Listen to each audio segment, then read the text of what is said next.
Hello, and welcome to the first episode of Conversations with History. I am your host and teacher, Mr. Tyler Pierce, and I am joined by my astute colleague, who is also a teacher and student of history, Mr. Corey Blevins. Hey.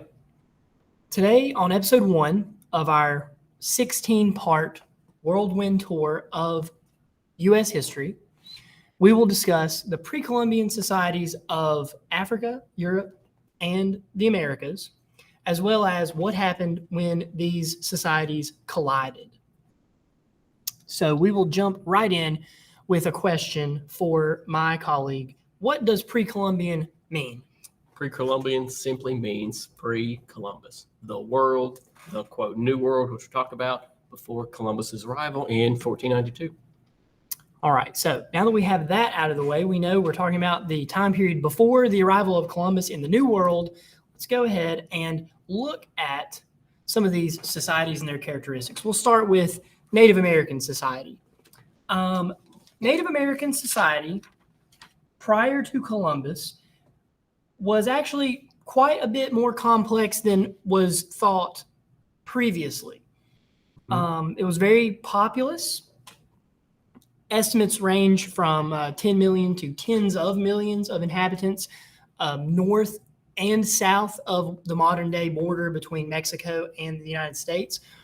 There were a few great empires, the Inca in Peru, the Aztec in Mexico, the Maya in the Yucatan, which is now part of Mexico, and then, of course, in North America, we have the Iroquois Confederacy, which was 5 or 6 different tribes forming a confederacy, kind of like a nation, and the Powhatan Confederacy, which was an Algonquin Indian confederacy, which was often at war with the Iroquois. So they did have political alliances. They did see themselves tribally and not as countries, but that's not that much different than we'll see in Africa or Europe at the time.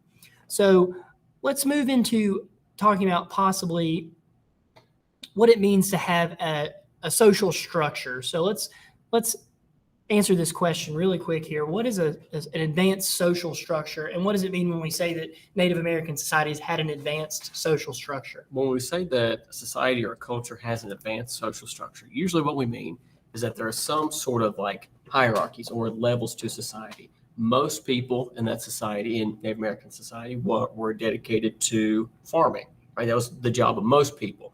But even though that was the largest group, there are also those who may be religious officials, maybe government officials, maybe professional military officials, right? People at the bottom, those farmers, produce enough food so these other groups have a job and not work on the farm all day. That is a more advanced social structure. Right, and when we use the words officials or civil servants, we automatically bring to mind the beginnings of civilization that we talk about in ancient history in other parts of the world, like Mesopotamia. When we say, well, Babylon was a more advanced society because it had a social structure and a law system and a government, right? Yeah. Much the same as we say that Persia was a bureaucracy, that there were these levels of the government, and that we see not necessarily that same level of complexity in Native American societies, but some form of government, some form of social hierarchy was definitely there. Let's talk a little bit about agriculture. So the staples of Native American agriculture in South America, Central America, and North America were corn, maize, beans, and squash. Some forms of wild rice were grown in North America, but that was not the most common. Those three that I mentioned, corn, beans, and squash, were known as the three sisters of native agriculture, and they formed the basic diet of those peoples all the way from South America to what is now modern-day Canada. Let's move on now to talk about Europe before Columbus sailed in 1492. We have to remember that at this point in history, 1490, we'll say, Europe is still experiencing the Renaissance. They're barely coming out of a medieval period. We think about knights and castles. That is not gone yet. that No. part of European history is not over. There are still knights, there are still castles, they're still fighting with swords and bows and arrows.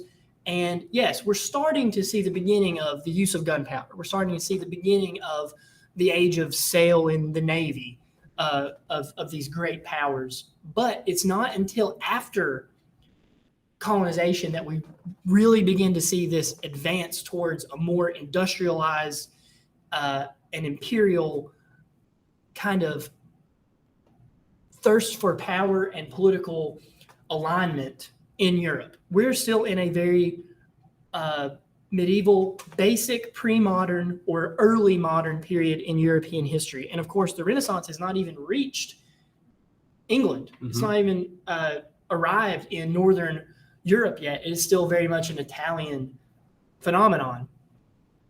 And I think it's no coincidence that Columbus was Italian, influenced by the Renaissance, influenced by this yearning for knowledge, and carried across the sea by that Renaissance spirit, perhaps. And that modern Europe, or Europe as we think of it today, one of the reasons it became what we think of Europe is because of colonization, right? Without the conquering, the colonization of the New World, Europe would not have developed as it did. Right. And not only would Europe have not developed on the upward trajectory that we associate with European culture, this ascension from the medieval, Right. the dark ages to the medieval period, to the Renaissance, the rebirth, and then this ascension. I think that it's pretty fair to say that we are viewing history backwards when we think of it as going upwards from the year zero to now. And if we look back, it's like we're looking down a mountain. Yeah. That we're standing at the summit of history and that everything else is below. I think that's a very common European way of seeing history, It not is. necessarily as a line, a horizontal line, but as a vertical slope.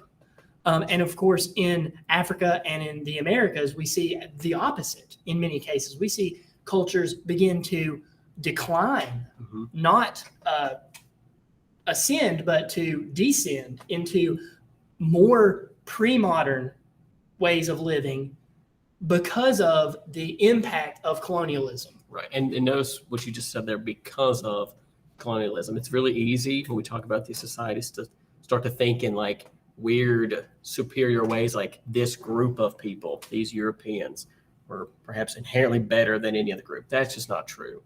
When we see declines of populations, when we see some societies go one way, some go another, it's not because of DNA. It's not because of blood. It's not because of race. It's because of history. It's because of geographic factors. It's because of disease. It's because of all these other factors that don't have to do with the actual people, like, their biology, but do with other factors. Got to keep that in mind. Right. So as we move on to Africa, we keep that in mind. Yeah. Most of Northern Africa, if we subdivide Africa into two kind of crude segments, we could say there's North Africa, Northern Africa, and then Sub-Saharan Africa. And Sub-Saharan Africa is the area of Africa, especially the western coast of Sub-Saharan Africa, that is most associated with the Atlantic trade, and especially with slavery later on. In this earlier period, we see empires forming, dissolving, being conquered in West Africa, Ghana, Mali, Songhai. But these are in many ways influenced by the Muslim tradition of the Middle East, which is spreading across Africa.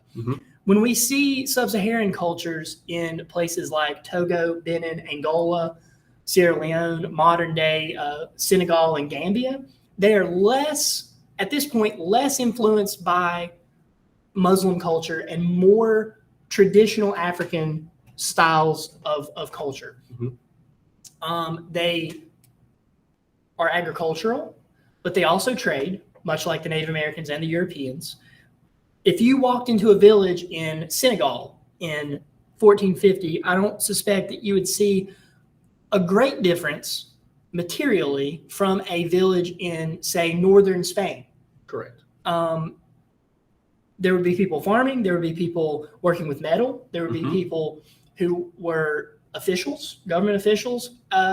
There would not be that much difference between an Inca village in Peru in 1450 a Senegalese or a Senegambian village in 1450 or a normal peasant village in Europe, especially in Spain.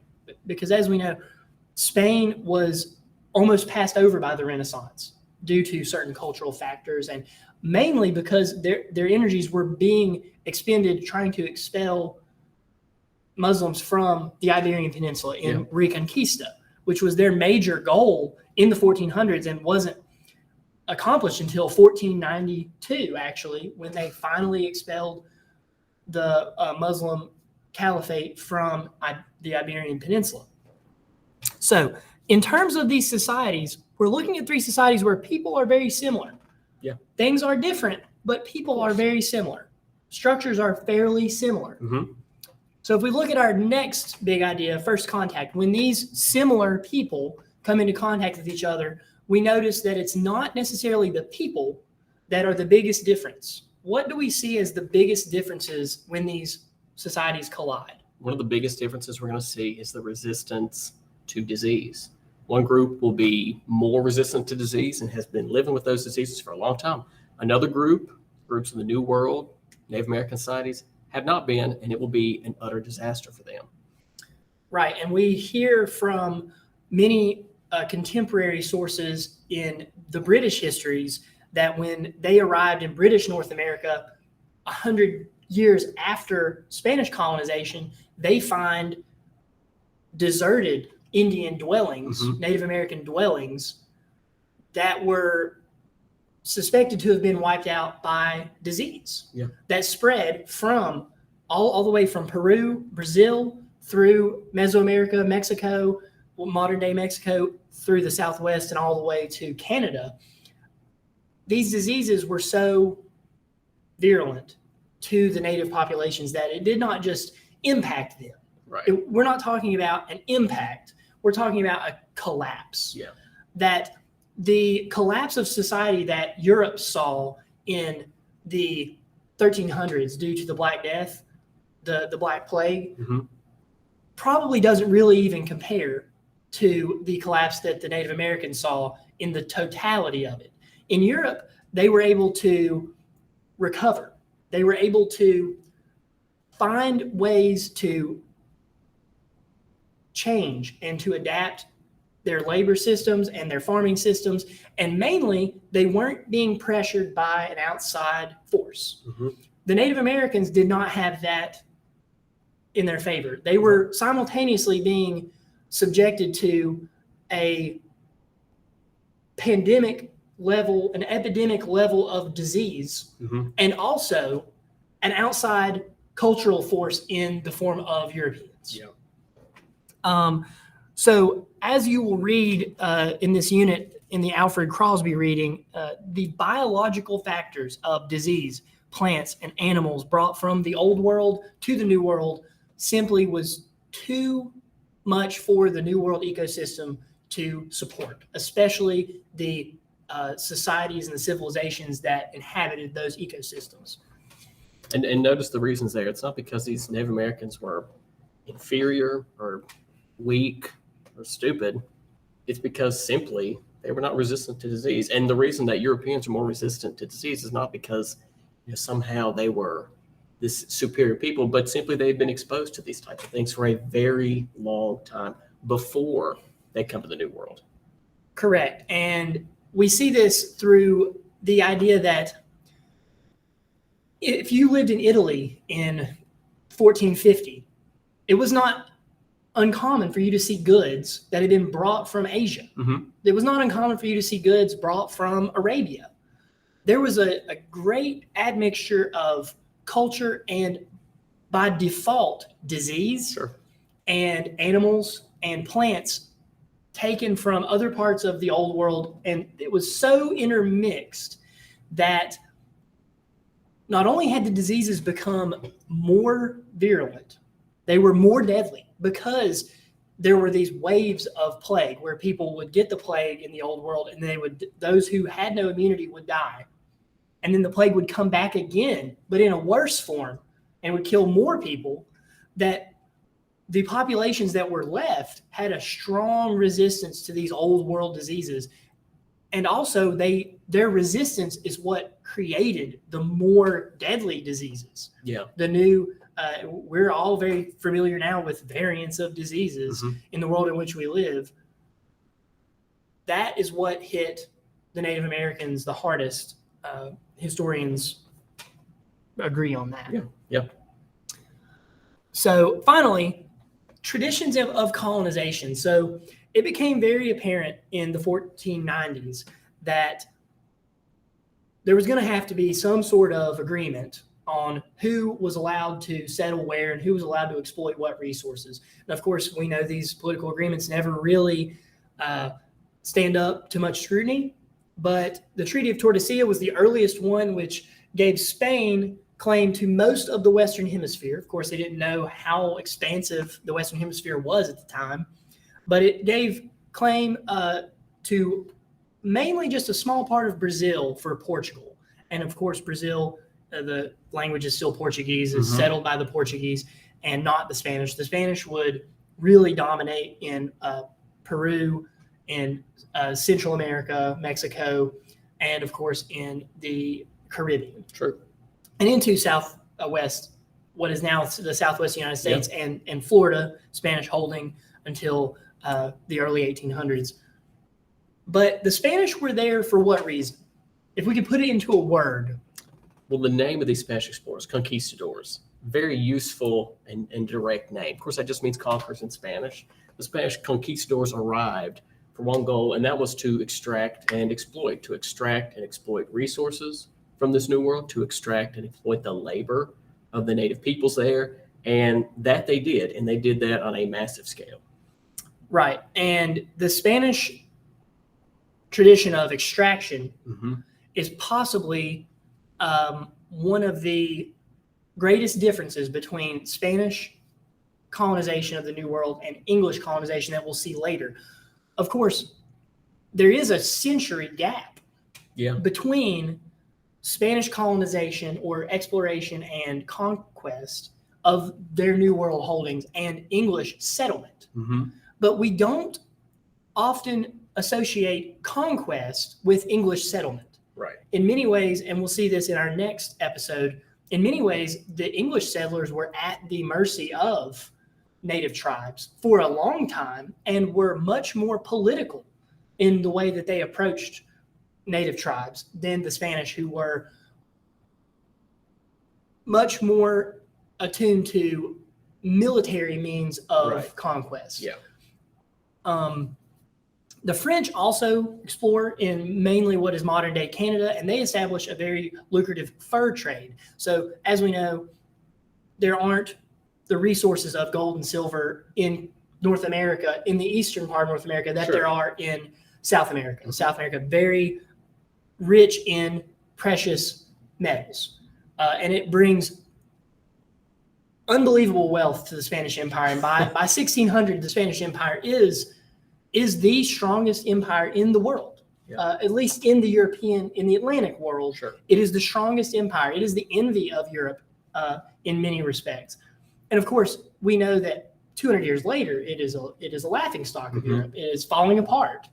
And it could be the Spanish style of colonization that led to this, that they didn't attempt to actually improve the colonies. They merely extracted from the colonies. And then, as we said, the French have their fur trade. They are also experiencing just this extractive relationship, although they do have better encounters with the native population. They do. And of course, next week we'll see the English settlement is very different, a focus on society, a focus on and perhaps this is a little bit of rose-colored glasses or nostalgia, but more of a focus on society in the sense of creating a government. Right. Society in the sense of creating a place for people to live and thrive, and not just extraction of resources. We will get much deeper into that next week. We will. So that kind of wraps up our episode 1, Pre-Columbian Societies and First Contact. And hopefully this episode, along with the resources provided for this module, will allow you to really explore these interactions, to better understand the societies, and also to springboard us into a study of purely United States history and British North America next week. I hope you have a wonderful week, and you will hear from us soon.